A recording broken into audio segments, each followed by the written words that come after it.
Hi friends, welcome to Cricket 360. Next IPL 58th game of the season between Punjab Kings versus Royal Challengers Bangalore பத்தி ஒரு match prediction. இந்த வீடியோல ஒரு fantasy team தானே, so full வீடியோவையும் miss பண்ணாம பாருங்க.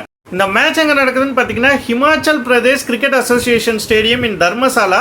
இந்த பிட்ச் எப்போதுமே வந்து கொஞ்சம் பேட்டிங்கு சாதகமாகவும் பேசர்ஸ்க்கு கொஞ்சம் சாதகமாகவும் இருக்கும். பட் லாஸ்ட் கேம் பார்த்தீங்கன்னா வந்து இங்கே நடந்த சிஎஸ்கே பஞ்சாப் மேட்ச் வந்து கொஞ்சம் ஸ்லோவாக இருந்தது. செகண்ட் ஹாஃபில் வந்து பார்த்தீங்கன்னா பஞ்சாப்னால வந்து சேஸே பண்ண முடியல.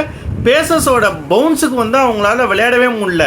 So similar kind of pitch தான் இங்கே நம்ம எக்ஸ்பெக்ட் பண்ணலாம். Generally average first inning score பார்த்தீங்கன்னா 174, average second inning score 159. But இந்த சீசன் அதை விட கம்மியான பார் ஸ்கோர் தான் வந்து இங்கே வந்து ரெஜிஸ்டர் ஆகிருக்கு in first game. Head to head record between Punjab Kings versus RCB பார்த்தோம்னா இது வரைக்கும் ஐபிஎல்ல 32 தடவை மோதி இருக்காங்க. இதில் 17 டைம்ஸ் பஞ்சாபும் 15 டைம்ஸ் வந்து ஆர்சிபியும் ஜெயிச்சிருக்காங்க.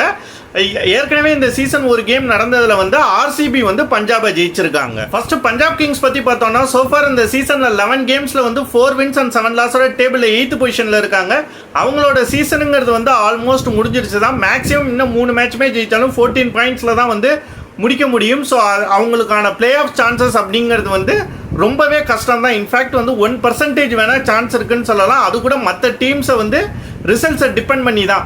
ஸோ லாஸ்ட் ஃபியூ கேம்ஸில் பார்த்தீங்கன்னா வந்து கேகேஆருக்கு எகென்ஸ்டாக ஒரு ரெக்கார்ட் சேஸ் பண்ணாங்க.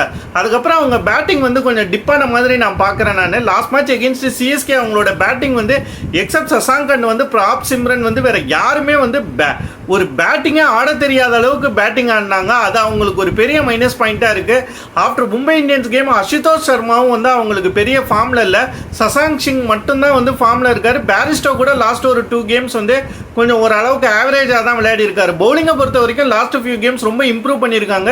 ஸ்பெஷலி ஸ்பின்னர்ஸ் ராகுல் சக்கர் அண்ட் ஹப்ரித் பார் வந்து ரொம்ப நல்லா போடுறாங்க. அதான் அவங்களுக்கு ஒரு ஆடர் அட்வான்டேஜ்.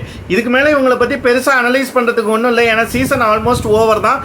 கம்பேர்ட் டு வந்து ஆர்சிபி பார்த்தீங்கன்னா லாஸ்ட் ஃபியூ கேம்ஸ் ஆர்சிபி இவங்கள விட கொஞ்சம் நல்லா விளையாடிட்டு வரதுனால இந்த கேம் வந்து பஞ்சாப் ஜெயிக்கிறதுக்கான சான்சஸ் வந்து ரொம்ப கம்மி. நெக்ஸ்ட் ஆர்சிபி பற்றி பார்த்தோம்னா அவங்களும் வந்து இந்த சீசனில் 11 கேம்ஸில் 4 wins and 7 losஸோட டேபிளில் 7th பொசிஷனில் இருக்காங்க. லாஸ்ட் 3 கேம்ஸ் வந்து கண்டினியூஸாக ஜெயிச்சுட்டு வந்திருக்காங்க. இந்த எஃபர்ட்டை கொஞ்சம் முன்னாடி போட்டிருந்தாங்கன்னா பிளே ஆஃப் ரேஸில் வந்து ஆர்சிபி இன்னும் இருந்திருக்கும். But it's too late. அவங்களும் மேக்ஸிமம் 14 பாயிண்ட்ஸில் தான் முடிக்க முடியும். 3 மேட்சும் ஜெயிச்சாலும் மற்ற டீம்ஸோட ரிசல்ட்டை டிபெண்ட் பண்ணி தான் அவங்களோட சான்சஸும் இருக்குது. ஸோ என்னை பொறுத்த வரைக்கும் ஆர்சிபியும் வந்து குவாலிஃபை ஆகிறதுக்கான சான்சஸுங்கிறது வந்து வெறும் 1% தான். பட் லாஸ்ட் ஃபியூ கேம்ஸ் வந்து அவங்க பேட்டிங் பவுலிங் ரெண்டுமே கலெக்டிவாக கிளிக் ஆகிருக்கு. அது ஆர்சிபிக்கு ஒரு பெரிய பாசிட்டிவ். அவங்க பேட்டிங்கில் வந்து ஜாக்ஸியும் பவுலிங்க்கு வந்து கரண் சர்மாவையும் எடுத்ததுக்கப்புறம் கொஞ்சம் டிஃப்ரெண்ட் யூனிட்டாக இருக்கிறாங்க. கோலி லாஸ்ட் ஃபியூ கேம்ஸ் வந்து ஒரு பெரிய ஸ்கோர் எடுக்கலை. நடுவில் ஒரு 50 அடித்தார். பட் ஸ்டில் இன்னும் ஒரு பெரிய ஸ்கோர் எடுத்தால் அது வந்து அவரோட கான்ஃபிடன்ஸுக்கு இன்னும் ஹெல்ப்ஃபுல்லாக இருக்கும். மேக்ஸ்வெல் மட்டும்தான் அவங்களோட பேட்டிங்கில் வந்து ரொம்ப வீக் லிங்காக இருக்காரு. க்ரீனும் வந்து பெருசாக விளையாண்டது கிடையாது. ஸோ இவங்களுக்கும் இந்த சீசன் ஆல்மோஸ்ட் ஓவருங்கிறதுனால பெருசாக அனலைஸ் பண்ண வேண்டிய அவசியம் இருக்காது. பட் லாஸ்ட் 3 கேம்ஸ் வந்து ரொம்பவே நல்லா வந்து விளையாடுறாங்க ஆர்சிபி. ஸோ அந்த கான்ஃபிடன்ஸை எடுத்துகிட்டு இந்த கேம் போனாங்கன்னா நிச்சயம் அவங்க ஜெயிக்கிறதுக்கு அதிக வாய்ப்புகள் உண்டு. So I predict on RCB win. Fantasy team and tips பற்றி பார்ப்போம். ஃபேண்டசி டீம் பார்த்தீங்கன்னா இதுதான் என்னோட ஃபேண்டசி டீம். விக்கெட் கீப்பராக நான் ஜானி பேரிஸ்டோவை சூஸ் பண்ணியிருக்கேன். பிராப் சிம்ரன் வந்து இம்பாக்ட் பிளேயராக தான் வராரு. அவரோட ஃபார்மும் கொஞ்சம் வந்து இன்கன்சிஸ்டண்ட்டாக தான் இருக்குது. ஆல்சோ தினேஷ் கார்த்திக் வந்து ரொம்ப லோவர் டவுன் தி ஆர்டரில் வராரு. இப்போ ஆர்சிபியோட பேட்டிங் வந்து ரொம்ப பவர்ஃபுல்லாக இருக்கிறதுனால அவருக்கு நிறைய சமயம் பேட்டிங்கே கிடைக்கிறது கிடையாது. அதுக்கு பதிலாக ஓப்பனிங்கில் இறங்குற பேரிஸ்டோ வந்து ஒரு பெட்டரான சாய்ஸாக நான் பார்க்குறேன்.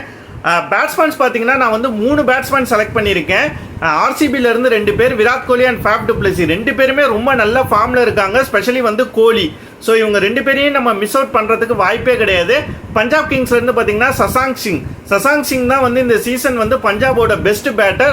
ஸோ அவரும் ஒரு ஆட்டோமேட்டிக் சாய்ஸாக வராரு. நம்ம அவரையும் மிஸ் அவுட் பண்ண முடியாது. ஆல்ரவுண்டர்ஸ் பார்த்தீங்கன்னா நான் 4 ஆல்ரவுண்டர் செலக்ட் பண்ணியிருக்கேன். ஆர்சிபியிலேருந்து 3 ஆல்ரவுண்டர்ஸ். இதில் ஜாக்ஸை ஆல்ரவுண்டர்னு கன்சிடர் பண்ண முடியாது. ஏன்னா சில மேட்சஸ் அவர் பவுலிங் போடுறதில்ல. பட் அவரோட பேட்டிங்காகவே அவரை எடுக்கலாம். நல்ல ஃபார்மில் இருக்காரு. ஹார்ட் ஹிட்டிங் ஃபார்மில் இருக்காரு. ஸோ டெஃபினட்டாக வந்து அவரை எடுக்கிறது வந்து நம்ம ஃபேண்டசி டீமுக்கு ரொம்ப முக்கியமான ஒரு விஷயம்.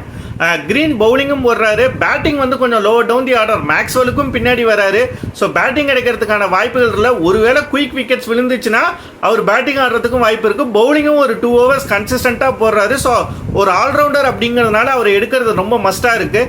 மேக்ஸ்வெல்லை வந்து நம்ம வந்து ஆர்சிபியில் வேற பவுலர்ஸ் வந்து நல்லா இல்லாததுனால தான் எடுக்கிறோம்.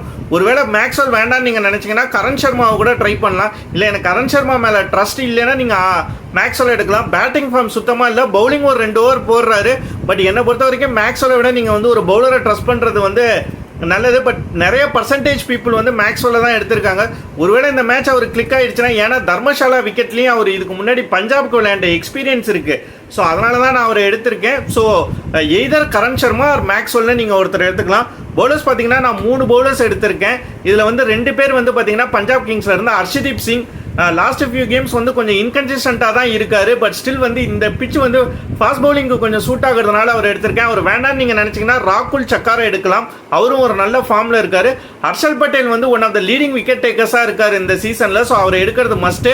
சிராஜ் வந்து லாஸ்ட் ஃபியூ கேம்ஸில் வந்து அவருடைய பழைய நல்ல ஃபார்முக்கு வந்திருக்கிறாரு. ஸோ அவரை எடுக்கிறதும் ரொம்ப முக்கியம். Captain and vice captain choices பார்த்தீங்கன்னா, கேப்டனா நான் கோலியை சூஸ் பண்ணியிருக்கேன். 2 டீமை கம்பைன் பண்ணி பார்க்க போகும்போது மேக்ஸிமம் பாயிண்ட்ஸ் ஸ்கோர் பண்ணக்கூடிய ஒரு பிளேயராக கோலி தான் இருக்கிறாரு. நல்ல ஃபார்ம்லையும் இருக்காரு. ஸோ அவரை கேப்டனாக சூஸ் பண்ணியிருக்கேன். வைஸ் கேப்டனாக சாம் கரனை சூஸ் பண்ணியிருக்கேன். லாஸ்ட் ஃபியூ கேம்ஸ் அவர் நல்லா விளையாடுறது கிடையாது. பட் ஒரு ஆல்ரவுண்டர் எப்போதுமே வந்து ஒரு ஃபேண்டசி டீமில் வந்து பெரிய இம்பாக்ட் கிரியேட் பண்ணக்கூடிய வாய்ப்புகள் இருக்குது. ஸோ ஒரு 3-4 கேம் சரியாக விளையாடுறதுனால இந்த கேம் அவர் நல்லா விளையாடுறதுக்கு வாய்ப்புகள் இருக்குங்கிற நம்பி நான் வந்து அவரை வைஸ் கேப்டனாக சூஸ் பண்ணியிருக்கேன். இவங்க 2 பேரை தாண்டி வேற நல்ல கேப்டன் வைஸ் கேப்டன் சாய்ஸ் பார்த்தீங்கன்னா வந்து வில் ஜாக்ஸ். அவரும் வந்து ஒரு நல்ல பேட்டிங் ஃபார்ம்ல இருக்காரு. ஒருவேளை ஃபர்ஸ்ட் விக்கெட் சீக்கிரம் விழுந்துருச்சுன்னா அவரும் நிறைய பாயிண்ட் ஸ்கோர் பண்ணுறதுக்கு வாய்ப்புகள் இருக்கு. பேரிஸ்டோ அவரும் வந்து லாஸ்ட் ஒரு ஃபியூ கேம்ஸ்ல வந்து நல்ல பேட்டிங் ஃபார்ம்ல இருக்காரு. ஒரு செஞ்சுரியும் அடிச்சாரு. ரெக்கார்ட் சேஸ் பண்ணாங்க கேகேஆருக்கு அகேன்ஸ்டா, அதுல ஒரு செஞ்சுரியும் அடிச்சாரு. ஸோ அவரையும் நீங்க ட்ரை பண்ணி பார்க்கலாம்.